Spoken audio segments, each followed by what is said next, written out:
முன்னோர்கள் ஆராய்ச்சி செய்து இந்த உலகத்துல இந்த பிரபஞ்சத்திலிருந்து எடுத்த கர்மவினை தீர்க்கக்கூடிய மூல மந்திரம். நீங்க கோவில்ல போய் விளக்கேத்துறதா இருந்தா இந்த மந்திரத்தை ஒரு முறை சொல்லுங்க. முற்பிறவில செய்த பாவங்கள் எப்பிறவிக்கும் தொடராமல் இருக்க இப்பிறவிலேயே என் தந்தை வழியில் வந்த கர்மாவனை, என் தாய் வழியில் வந்த கர்மாவனைகள், என் தாயுடைய கர்ப்பத்திலிருந்து நான் இந்த பூமிக்கு கொண்டு வந்த கர்மாவனைகளும் இன்றோடு நிவர்த்தியாகட்டுன்னு 5 தீபம் விளக்கேத்தி சாமிக்கு தேங்காய் வளம் பூ மாலை கல்கண்டு வாங்கி அர்ச்சனை பண்ணி உங்க ஜாதகத்தை கொண்டு போய் சாமி பாதத்துல வச்சு இன்னையோட எனக்கு எல்லாம் நல்லது நடக்கும்னு மனசார கும்பிட்டு வாங்க. வாழ்க்கையில அசுர வளர்ச்சிக்கு வந்து. அனைவருக்கும் வணக்கம். பாரம்பரிய திருவள்ளுவர் குல வம்சம் பிரசன்ன ஜோதிடர் சுப மாரிமுத்து திருப்பூர்லேருந்து இந்த பதிவு உங்களுக்காக. இப்போ மக நட்சத்திரம் 10வது நட்சத்திரங்கம்மா. இந்த மக நட்சத்திரம் அசுபனி, பரணி, கிருத்திகை, ரோகிணி, மிருகசிரிஷம், திருவாதிரை, புனர்பூசம், பூசம், ஆயிலம், மகம். இந்த மகம் 10வது நட்சத்திரம் என்ன அப்படின்னு கேட்டிங்கன்னா, இப்போ நீங்கள் முதல்ல இப்படி அசுவனியில் ஆரம்பித்து கேதுன்னு நம்ம சொன்னோம் இல்லைங்களா, அதே மாதிரி அசுவனி மக மூலம்னு ஒரு திரிகோண நட்சத்திரம் இருக்குது. அந்த திரிகோண நட்சத்திரத்தில் என்ன ஒரு லாஜிக்னு கேட்டிங்கன்னா, அந்த மக நட்சத்திரம் கேது உடைய நட்சத்திரம். இந்த கேது உடைய நட்சத்திரம் என்ன அப்படின்னு கேட்டிங்கன்னா, மக நட்சத்திரக்காரர் சிம்மராசியில் தான் பிறப்பாங்க. இவங்களுடைய குணம் எப்படி இருக்குன்னு கேட்டிங்கன்னா, தனிமை விரும்பி. மக நட்சத்திர சிம்மராசியில் ஒருத்தர் பிறந்தால் அவர் அதிகமாக குடும்பத்தில் இன்வால்வான மாதிரி தெரியுங்க, ஆனால் அவரோட போக்கில் தான் எல்லாம் செஞ்சிட்ருப்பார். அப்போ அவரை டிஸ்டர்ப் பண்ணாமல் விட்டுட்டிங்கன்னா அவர் எந்த பிரச்சனையும் இல்லை. அவரை டிஸ்டர்ப் பண்ணிகிட்டே இருந்தீங்கன்னா மட்டும்தான் அவர் ரொம்ப தொந்தரவு பண்ணுவார். ஆணாக இருந்தாலும் சரி, பெண்ணாக இருந்தாலும் சரி. மக நட்சத்திரக்காரர்களுக்கு கொஞ்சம் தனிமையாக இருந்தால் ரொம்ப பிடிக்கும். அவங்களுக்கு அந்த ஆன்மீகத்து மேலே ரொம்ப ஈடுபாடு இருக்கும். மக நட்சத்திரத்தில் யார் பிறந்தாலும் ஆன்மீகத்துக்குள்ளே வந்துடுவாங்க. ஏன்னா மகம் என்பது கேது உடைய நட்சத்திரம். கேது யாருன்னு கேட்டிங்கன்னா ஞானகாரகன். கேது ஞானகாரகன். இந்த ஞானகாரகனுடைய திசை ஒரு எல்லளவும் வேறு வழியில் போகாது. எல்லாம் இந்த ஜோதிடம், கோயில், பூஜை, புனுஷ்டானங்கள், ஆன்மீகம், ஜோதிட மீட்டிங்கு, ஆன்மீக மீட்டிங்கு, சித்தர்கள் மீட்டிங்கு, இப்படி தான் ஓடிக்கிட்டு இருக்கு. எப்பவுமே ஆன்மீகத்தை விட்டு அது போகாது. அதனால தான் அந்த ஜோதிடம் மக நட்சத்திரம் ஜெகமாலன்னு சொன்னாங்க. மகம் ஜெகம். ஆமாங்க. மக நட்சத்திரத்தை மகத்தில் பிறந்தவர் ஜெகத்தை ஆளுவாரா பாருங்களேன். அப்படியெல்லாம் ஆண்டிருக்கிறாங்கங்கிறது. அந்த காலத்தில் ராஜா தானே சிம்மத்தில் பிறப்பாங்க. அந்த காலத்துல எல்லாம் ஒரு வீட்டில் சிம்ம லக்கண சிம்மராசியில் பிறந்தால் அவரோட ஆதிக்கம் தான் அங்கே அதிகமாக இருக்கும். நான் என்ன சொல்கிறேன்னா அதான் கேட்கணுங்கிற அளவுக்கு அவர் அது அதிகாரத்தை பவர் எடுத்துக்குவார். அந்த மக நட்சத்திர சிம்ம ராசியில் தான் அவர் பிறந்திருப்பார். இப்போ பாருங்கள், அவருக்கு மக நட்சத்திரம் அற்புதமான நட்சத்திரம். அவருக்கு யோகம் என்ன அப்படின்னு கேட்டிங்கன்னா, பிறக்கும்போது கேது திசையில் பிறந்ததுனால இந்த கேது என்பது ஞானகாரகன். இந்த கேது திசை 7 வருஷங்க மொத்தம். கேது திசை எப்போவுமே ஒரு 7 வருஷம். இந்த கேது திசை 7 வருஷத்தில் இது 2ஆக பிரிக்கணுங்க. இது நம்ம தாயுடைய ஆதியந்த பரமநாளிகை, தாய் மாதா கர்ப்பத்தில் சிவிட்டம் நீக்கி சென்றது போக நின்றது இருப்பு. இந்த 3 வருஷம் 6 மாதம்ங்கிறது கேது திசை. இப்போ நம்ம சொல்கிறோம். இதில் இவங்க நம்மளே ஒரு கணக்கெடுத்து சொல்கிறோமே, அப்படி இருக்குமா? ஒவ்வொருத்தருக்கு பிறப்பில் மாறு மில்லின்னு தானே சொல்லுவாங்க. நம்ம ஒரு பொதுவாக நம்ம இப்படி சென்டர் பண்ணி வச்சிட்டோம்னா, மேடு வெள்ளம் எது இருந்தாலும் அந்த பக்கம் கொஞ்சம் வயசு கூட குறைச்சிக்கிறத அவங்க பண்ணிக்குவாங்க. நம்ம அக்யூரேட்டாக பண்ணுறதுக்கு ஜாதகத்தை வாங்கி பலன் சொல்ல. இந்த திசை ஒரு தோராயிரமாக இருப்பு திசை இருக்குன்னு. சரி, அதில் ஏன் அவர் 3 வருஷத்தை விட்டுட்டு 7 வருஷத்தில் 3 வருஷம் 6 மாதத்தை மட்டும் சொல்கிறீங்க, முன்னாடி போகிறீங்களே, மீதி 3 வருஷம் ஏன் விட்டுட்டீங்கன்னு ஒருத்தர் கேள்வி கேட்பார் இல்லைங்களா? கேதுசை 7 வருஷம்னா அப்போது அந்த தாயுடைய கர்ப்பத்தில் சென்றது போக நின்றதுன்னு சொல்கிறீங்கல்ல, அது சென்றது எங்கே போச்சுன்னு கேட்குறேன் எல்லாத்துக்குமே. இப்போ நீங்கள் ஒரு நட்சத்திரத்தில் பிறந்தீங்கன்னா அந்த நட்சத்திரத்தினுடைய திசையில் முழுசு நம்மளுக்கு கிடச்சா நம்ம அனுபவிக்கலாம். பாதி தானே கிடைக்குதுங்க. சில பேருக்கு காவாசி கிடைக்குது. இது என்ன பொருள்னு கேட்டால், இந்த கேது திசை 3.5 வருஷம் ஒரு மனிதருக்கு இருக்குதுன்னா, இந்த மீதி 3.5 வருஷம் எங்கே போயிருக்குன்னு நம்மளுக்கு தெரியணும் இல்லைங்களா? போன ஜென்மத்தில் இந்த ஆன்மை எந்த உயிரோடு போச்சோ அந்த ஜென்மத்தில் அந்த கேதுவுடைய நட்சத்திரத்தினுடைய அந்த 3 வருஷம் 6 மாதம் அந்த ஆன்மா போன பிறவியிலேயே அந்த ஜென்மத்தில் அந்த ஜென்மாவில் முடிஞ்சு மிச்சம் 3.5 வருஷம் தான் இருந்துச்சுங்களாமா. அது இந்த பிறவி எடுத்து அதை வாங்கி வந்திருக்கான். ஓகே, என்னங்கம்மா புரியுது. அதனால தான் அந்த பாட்டில் எப்படி வருதுங்க, ஆதி அந்த பரமநாளிகை தாய் மாதா கர்ப்பத்தில் சென்றது போக நின்றது இருப்பு 3 வருஷம் 6 மாதம். இது ஏன் வந்துச்சுங்க? ஆதி அந்த பரமநாளிகை. அந்த காலத்தில் நாளிகை பிரிச்சு தானே ஜோதிடம். தாய் மாதா கர்ப்பத்தில் சென்றது போக நின்றது. அப்போ கழிச்சது போக மிச்சம் 3.5 வருஷம் தான் இருக்குதுன்னா போன ஜென்மத்தில் விட்டுட்டு வந்த பாக்கி 3.5 வருஷம் இந்த ஜென்மத்தில் ஜாயிண்ட் ஆகிக்குதுங்க என்ன. ஓகே. அப்போ நாம் போன ஜென்மத்தில் ஒரு பிறவி எடுத்து வந்துக்கிறோங்கிறத சாஸ்திரம் சொல்லுதா இல்லைங்களா? நாம் ஏதோ போன பிறவியில் இன்னொரு ஆன்மாவாக இருந்திருக்கோம், இந்த பிறவியில் மனித பிறவி எடுத்திருக்கோம். ஆனால் நம்மளுக்கு இந்த பிறவி மனித பிறவி எடுத்துக்கிறது நம்மளுக்கு இன்றைக்கி தான் தெரியுது நம்ம மனித பிறவின்னு. ஆனால் போன பிறவி என்ன நம்மளுக்கு தெரியல. நம்ம ஒரு குதிரையாக இருந்தோமா, இல்லை ஒரு பசுமாடாக இருந்தோமா, இல்லை ஒரு ஆணையாக பிறந்தோமா, நம்மளுக்கு தெரியாதில்லைங்க. அதுதான் கடவுளுடைய பிரபஞ்ச ரகசியம். ஒரு சில பேர்த்துக்கு அப்படி இருக்குது. அப்போது அந்த கேது திசை 3 வருஷம் 6 மாதம். அப்போ இவருக்கு 3 வருஷம் 6 மாதம் குழந்தை இருக்கும்போது கேது திசை முடிஞ்சிருது. இவர் பாட்டி எடுத்து வளர்த்துவாங்க, பாட்டி கிட்ட வளருவார். இன்றைக்குள்ள காலகட்டங்கள்லாம் ஹாஸ்டலு, காலேஜு, பால்வாடி எல்லாம் வந்துருச்சு. முதல்ல அப்படி கிடையாது. கேதுன்னா பாட்டி, கரெக்டாக அது பாட்டியோட அங்கே பாயிலே தூங்கிறத குழந்தை. அது எடுத்து நிலாச்சோறு ஊட்டுவாங்க. அது பாட்டியை விட்டு தாய் மாதிரி வெளியே வராது இல்லைங்களா? இன்றைக்கி சின்ன 5 வயசு 2-3 வயசு குழந்தையிலேயே 2 வயசுலேயே ஃபோனை கொடுத்துட்றாங்க. இந்த ஃபோனில் எல்லாம் அதுக்கு இருக்கு முறுக்குன்னு ஏதோ ஒன்று பார்க்கறதுனால எல்லாத்தையும் மறந்துடுது. அதுவே அப்போவே எல்லாத்தையும் மறந்துடுதுங்கண்ணே. அப்போ எங்கே பாசம் வரும்? கருதுங்களா? நீங்கள் ஃபோனை கொடுத்தாச்சுனாலே இந்த உலகமே இதுதானே அந்த குழந்தை நினச்சிக்கிறதல்ல. அன்றைக்கி அப்படி கிடையாதுங்க. யாராவது ஒரு உருவத்தை பார்த்தா ஒன்றும் பயப்படு, இல்லாட்டியே சிரிக்கி, இல்லாட்டி பேசு. இப்போ எதுக்கும் இல்லாமல் இந்த ஃபோன்லேயே தானே உட்காந்துக்கிறாங்க. இதுக்கெல்லாம் இந்த காலம் பதில் சொல்லி ஆகணும் இல்லைங்களா? அப்போ கேது திசை 3 வருஷம் 6 மாதம். அப்போ இவருக்கு சுக்கிரன் திசை 20 வருஷங்க. அப்போ மகர நட்சத்திரத்தில் பிறந்திருக்கிறவருக்கு 23 வயசுக்குள்ளே சுக்கிரன் திசை வந்துடுது. இளமையிலேயே கல்யாணம் பண்ணி வச்சுருங்க 23-24லேயே. அப்படி இல்லைன்னா சூரியன் திசை 6 வருஷம், 30 வயசுக்குள்ள இவர் கல்யாணம் நடத்துரு. சந்திரன் திசை 10 வருஷம். இந்த 30-40 அப்போ என்னென்னா கேது திசை முடிஞ்சு சுக்கிரன் முடிஞ்சு சூரியன் ஒரு 6.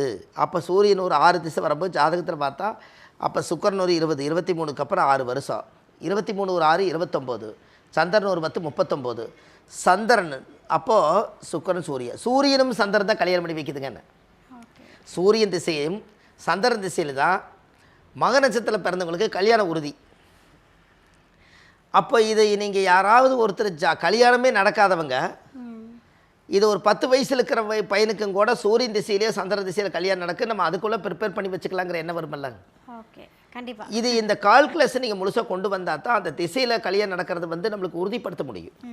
ஏன்னா 3 வருஷம் 6 மாதம் தான் கேது இருக்குதுன்னா சுக்கிரன் ஒரு 20 வருஷம் தூக்கி போட்டேன்னா 23 வயசாச்சு. 23க்கு மேலே சந்திர திசை 10 வருஷம், சூரியன் ஒரு 6 வருஷம், சந்திரன் ஒரு 10 வருஷம். இந்த சூரியன் சந்திரன் தான் கல்யாணம் பண்ணி வைக்குதுங்க. அப்படின்னா சூரியன் அப்பாவுடைய திசை, சந்திரன் அம்மா திசை. ஒன்று அப்பா திசையில் கல்யாணமாகும், இல்லாட்டி அம்மா திசையில் கல்யாணமாகும். அப்பா அவருக்கு வயசு வரும்போது 40 வயசுக்குள்ள அவருக்கு எப்படி கல்யாணம் ஆகாமல் இருக்குங்கண்ணே.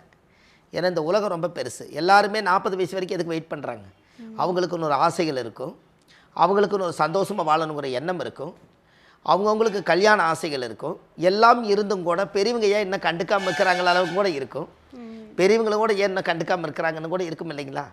அப்போ இதெல்லாத்துக்குமே ஜாதகத்தில் எங்கேருந்து நம்மளுக்கு இந்த பிரச்சனை உருவாகுதுன்னா, இப்போ இந்த மக நட்சத்திரம் பிறந்துக்கிறவங்களுக்கு சுக்கிரன் திசை முடிஞ்சு சூரியனும் சந்திரனும் கல்யாணம் பண்ணி வச்சு இது எப்படி அப்பா அம்மா ஒற்றுமையாக இருக்கிறாங்களோ அதுபோல் அவங்களுக்கு கல்யாணம் ஆகி அவங்களும் கணவன் மனைவி ஒற்றுமையாக இருப்பாங்க. அப்போது 40 வயசுக்குள்ளே சூரிய சந்திர திசை முடியுது. அப்போ செவ்வாய் ஒரு 7, 47, ராகு ஒரு 18. அப்போ 48 ஒரு 18க்கும் போது கிட்டத்தட்ட 56, 58 ஆயிடுச்சுங்க. அப்போ கிட்டத்தட்ட பார்த்தீங்கன்னா ராகு முடிஞ்சு குரு திசையில் ரிட்டையர்டுங்க அவர். குரு திசையில் அவர் ரிட்டையர்டு. அப்போ பாருங்கள், இந்த குரு திசையில் ரிட்டையர்ட் ஆகிறதுக்கு மக நட்சத்திரம் சிம்மராசியில் பிறந்தவர் குரு திசையில் வந்து 60 வயசு 65 வயசு ஆகும்போது ரிட்டையர்ட் ஆகிறாரு. அப்போ இவங்க எல்லாம் வந்து இந்த காலகட்டங்களில் சின்ன வயசுலேயே மக நட்சத்திரத்தில் 23 வயசில் சுக்கிரன் திசை அவருக்கு போயிடுது. இந்த சூரியன் திசையும் சந்திர திசை மட்டும்தான் அவர் வாழ்க்கையில் ஒரு மாற்றத்தை கொடுக்குது. அப்போ செவ்வாய் திசை முடிஞ்சு ராகுல ஒரு தன்மை ஆயிடுவார். அப்போ இந்த குழந்தைக்கு இவருக்கு கல்யாணம் ஆகி குழந்தைகள்லாம் பிறந்து அதை படிக்க வச்சு ஆளாக்கி நல்ல ஒரு தெய்வீகமான ஒரு வேலையெல்லாம் செஞ்சு இந்த சமுதாயத்துக்கு தேவையான அத்தனை வேலைகளும் கரெக்டாக செய்து இந்த பாவத்தை எல்லாம் நீக்கி போகும்போது புண்ணியத்தோடு போகணும்னு சொல்லி தர்மங்களை நிறைய செய்வார். அப்போ இந்த தர்மங்களுடைய அமைப்பு தான் இந்த ஜாதகம். அப்போ இந்த மக நட்சத்திரக்காரு கடைசி காலத்தில் தனிமையாக தான் இருக்காங்க. இன்றைக்கி வரைக்கும் பாருங்கள், நிறைய நம்ம ஜாதகம் பார்க்க வர்றாங்க. சார் ஃபேமிலியெல்லாம் எப்படின்னு கேட்டால் அவங்களாம் நல்லா இருக்காங்க சார், நீங்கள் எப்படி இருக்கிறீங்க? நான் ஏதோ இருக்கேன், இப்படி தான் அவர் சொல்லுவார். ஏன்னு கேட்டிங்கன்னா எல்லாம் வெறுத்து போன மாதிரியே சொல்லுவார். காரணம் என்னென்னு கேட்டிங்கன்னா, மக நட்சத்திரத்தில் பிறந்தது உண்மை, சிம்ம ராசியில் பிறந்தது உண்மை. இப்போ சிங்கம் தனியாக தானே வாழு. ஆமா என்னங்கம்மா? கண்டிப்பா கரெக்டு தானே? இது ஒன்றும் மாற்ற முடியாது இல்லைங்களா? மாற்று கருத்து இல்ல. கடைசியில் காட்டுக்கு ராஜா சிங்கன்னு சொன்னாங்க. கடைசியில் குகையில் வந்து எல்லாத்தையும் கடிச்சு வச்சிருச்சு. கடைசியில் அது தனியாக தான் நிற்குது. இவங்களும் கிட்ட போக மாட்டாங்களே, கடிச்சு போடும்னு சொல்லிட்டு குட்டிகளும் கிட்ட போகாது. அப்போ எல்லா உறவையும் விட்டுட்டு சிங்கம் கடைசியில் தனிமையாக தான் நிற்குதுங்கன்னு. அப்போது அந்த சிங்கம் வந்து சிம்மராசியாக இருந்தாலும் கூட புத்திசாலியாக வாழ்ந்துட்டேன்னு நம்ம நினைக்க வேண்டாங்க. சிங்கமும் ஒரு நாள் தோற்று போன கதை இருக்குது. என்னங்கம்மா? சிங்கமே ஒரு நாள் நம்ம தோற்று போயிருக்குதுங்களா? ஒரு நரி ஒன்று, சிங்கம் வந்து நரி பார்த்துருக்குது. உன்னை கடிக்க போகிறேன்னு சொல்ல, சிங்கம் வந்து உன்னை கடிக்க போகிறேன்னு நரி கிட்ட சொல்ல, நரி சொல்லிச்சான், என்னை நீ கடிக்கலான்னு நீ நினைக்கிற, என்னோடய பவர் என்னன்னு உனக்கு தெரியுமா அப்படின்னு. என்னடா அது, நம்மளே சிங்கம் காட்டுக்கு ராஜா, என்னை பார்த்து இந்த நரி என்னை தந்திரமாக கேட்குது. நீ உன்னை பார்த்தா எல்லா மிருகம் கண்டா ஓடுதுன்னு தானே நீ நினச்சிட்டு இருக்கிற, என்னை பார்த்தாலுமே எல்லா மிருகம் ஓடு, நீ பார்த்துருக்கியான்னு கேட்க. என்னடா அது, நரி என்னை பார்த்து என்னை பார்த்தா தான் முறையாக எல்லாம் ஓடுறாங்க, உன்னை பார்த்தாலும் ஓடுறாங்களா? சரி, நீ முன்னாடி போ, நான் பின்னாடி வரேன், உன்னை பார்த்து ஓடுறாங்களான்னு பார்க்கலான்னு நினச்சிட்டு போக. அங்கேருந்து கரடி வந்திருக்குது. நரியை பார்க்கல, பின்னாடி சிங்கத்தை பார்த்துருக்குது கரடி. ஐயோ இன்றைக்கி நம்ம நேரம் சரியில்லை, சிங்கம் என்ன வர்றாருன்னு சொல்லி துப்புன்னு ஓடிடுச்சு. நரி கூப்பிட்டு சொல்லியிருக்குது, பார்த்தியா என்னோடய பவர், நீ பார்த்தியா அப்படின்னு. ஆனை வந்திருக்குது, துப்புன்னு ஓடி இருக்குது. இப்போ பார், அதை விட பெரிய மிருகம் உன்னை கண்டு தான் ஓடுதுன்னு அப்படின்னு ஓடி இருக்குது. மறுபடியும் புலி வந்திருக்குது, வந்தோடனே வந்த வேகத்தில் அப்படியே திரும்பி ஓடி இருக்குது. நீ 3 மிருகத்தை பார்த்த, உன்னை கண்டு இத்தனை பேர் பயந்தாங்கன்னு சொன்னேன், இப்போ என்னை கண்டு பயந்தாங்களா இல்லையா? நீ கண்ணார பார்த்தியல்ல, இப்போ சொல்லு, நீ என்னை கடிச்சிருவியா நீ அப்படிங்க. அப்போ சிங்க அண்ணன் சொல்லியிருக்குது, சரி வேண்டாம் விடு, நானே நேரில் பார்த்துட்டேன், இவங்க எல்லாருமே உன்னை கண்டும் பயப்படுறாங்க, அதனால் நீ ஒரு பாதையில் காட்டுக்குள்ளே இரு, நான் ஒரு பாதையில் காட்டுக்குள்ளக்கிறேன்னு நரி சிங்கத்தை ஏமாத்திருச்சு. அதனால் சிம்மம் ஒரு நாள் தோற்று போயிருங்கன்னு. எப்படி இந்த கதை? அப்போ நாம தான் சிம்மம்னு நினச்சிட்டும் இருக்க முடியல. ஒரு நாள் வல்லவருக்கு உண்டு வழுக்கு பாறைன்னு ஒரு ஏமாற்றம் இருக்கா இல்லைங்களா? அப்போது கொஞ்சம் வேக்கியானமாக பொழைச்சா, ஒரு வீடு வாசல், ஒரு இடந்தடம், ஒரு மனைவி மக்களோட அனுசரித்து போனால் சிங்கம் கடைசி காலத்தில் ஒற்றுமையாக இருக்கும். எல்லாத்தையும் வெறுத்துச்சுன்னா சிங்கம் தனியாக தான் வாழும். என்னங்க? அப்போ இது எல்லாம் தெரிஞ்சுக்கிட்டாலே நாம் கொஞ்சம் விட்டு கொடுத்து போய்த்தான் இந்த சிம்மம் வாழ்க்கை நடத்தணுங்கிறது விதி இருக்குது. இதை செஞ்சாலே வாழ்க்கை நல்லாயிருக்கும். இந்த மக நட்சத்திரத்தில் பிறந்துக்கிறவங்களுக்கு ஒரு அற்புதமான ஒரு கோயில் ஒன்று கொடுக்குறேங்க. அந்த கோயிலில் போய் சாமிக்கு தேங்காய் பழம் மாலை கல்கண்டு வாங்கி அர்ச்சனை பண்ணி அந்த கோயிலில் போய் சாமி கும்பிட்டு வந்தால் தாயுடைய கர்ப்பதோஷம் நிவர்த்தியாகும். அதை போயிட்டு வந்தாலே ஒரு லைஃப் ஒரு இதாக இருக்கும். எல்லாமே இந்த மக நட்சத்திரக்காரர்களுக்கு இந்த குணாதிசையெல்லாம் இருக்கிறனால இந்த வயசு படியும் இந்த அவருடைய திசைப்படி வாழ்ந்தால் அவர் வாழ்க்கை அசுர வளர்ச்சிக்கு வருங்க. அருமையா. மக நட்சத்திரம், மக நட்சத்திரத்திற்கும் பலன்கள் எல்லாமே அருமையா சொல்லி முடிச்சிட்டீங்க. சரிங்க. இப்போ பிரச்சனையிலேருந்து விடுபடணும்னா கோயிலையும் சொல்லிடணும் இல்லை? சரிங்கம்மா. அவங்க போகக்கூடிய கோவில் இது இந்த மக நட்சத்திரக்காரர். கண்டிப்பாங்கம்மா, கண்டிப்பாக. மக நட்சத்திரத்தில் இவ்வளவு நேரம் மக்களுக்காக இந்த ஒரு அற்புதமான வாழும் வயதோடு வாழும் திசையோடு வாழக்கூடிய வாழ்க்கையை நீங்கள் சரி பண்ணுறதுக்கு ஒரு கோயிலுக்கு போகலும் இல்லை. இதான் வாழும் இயற்கையோடு வாழ்கிறதுக்கு திசையும் உங்களுக்கு சப்போர்ட் பண்ணுச்சு. இதில் பார்த்தீங்கன்னா கரெக்டாக மக நட்சத்திர சிம்மராசியில் பிறந்துக்கிறவங்க மகாலிங்கேஸ்வரர். இந்த மகாலிங்கேஸ்வரர் கோயில் எங்கே இருக்குது அப்படின்னு கேட்டிங்கன்னா திண்டுக்கல் மாவட்டம் விராலிப்பட்டி. இந்த விராலிப்பட்டிங்கிற ஒரு ஊருக்கு பக்கத்தில் தான் மகாலிங்கேஸ்வரர் இந்த கோயில் இருக்குது. எத்தனையோ மகாலிங்கேஸ்வரர் கோயில் இருக்குது. ஆனால் மக நட்சத்திரத்தில் பிறந்துக்கிறவங்களுக்கு திண்டுக்கல் மாவட்டத்துக்கு பக்கத்தில் விராலிப்பட்டிங்கிற ஊருக்கு பக்கத்தில் தான் அந்த கோவில் இருக்குது. நீங்கள் கூகுளில் சர்ச் பண்ணுங்கள், உங்களுடைய மக நட்சத்திர கோயில் கண்டிப்பாக கிடைக்கும். அந்த கோயிலில் போய் 5 விளக்கு தெய்வம், சுவாமிக்கு தேங்காய் பழம் பூ மாலை கல்கண்டு வாங்கி அர்ச்சனை பண்ணி அந்த கோயிலை சாமி கும்பிட்டு வாங்க. உங்கள் வாழ்க்கையில் தாயுடைய கர்ப்பகால திசை நல்லா வேலை செய்யும். கண்டிப்பாக செய்யுங்க, நல்லதே நடக்கும். ஓகே.